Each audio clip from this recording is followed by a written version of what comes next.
মুন্সিগঞ্জে ৩ ফসলি জমি অধিগ্রহণ বন্ধের দাবিতে মানববন্ধন করেছেন কৃষক ও স্থানীয়রা। মঙ্গলবার বেলা ১১টার দিকে সিরাজদি খান উপজেলার খারসুর এলাকায় ঢাকা দোহার সড়কে মানববন্ধন করা হয়। মানববন্ধনকারীরা জানান, শেখ হাসিনা সরকারের সময় মুদ্রণ শিল্প পার্কের নামে খারসুর মৌজায় কৃষকদের মালিকানাধীন ১০০ একর কৃষি জমি জোরপূর্বক অধিগ্রহণ করা হয়। নামমাত্র মূল্যে অধিগ্রহণে বন্ধের দাবি জানিয়ে একাধিকবার আবেদন করলেও সংশ্লিষ্টরা কোনো প্রকার কর্ণপাত করেনি। জমিগুলো অধিগ্রহণ করা হলে খারসুর লালপুর, নয়াগাঁও, গিরিনগর, মরিচা সহ ৭টি গ্রামের শত শত কৃষকরা উপার্জন ও কর্মহীন হয়ে পড়বে। এ বিষয়ে যথাযথ ব্যবস্থা নিতে বর্তমান সরকারের প্রতি দৃষ্টি আকর্ষণ করেন মানববন্ধনকারীরা।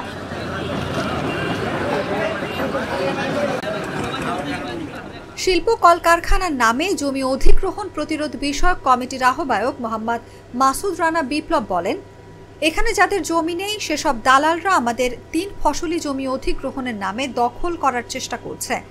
আমরা বারবার বাধা দিলেও অধিগ্রহণ বন্ধ রাখছে না।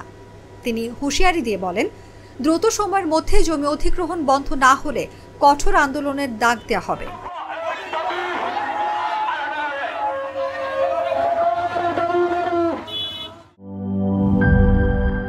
বাটার ও ভিটামিন ই সমৃদ্ধ lily glam beauty soap. Lily, always beautiful.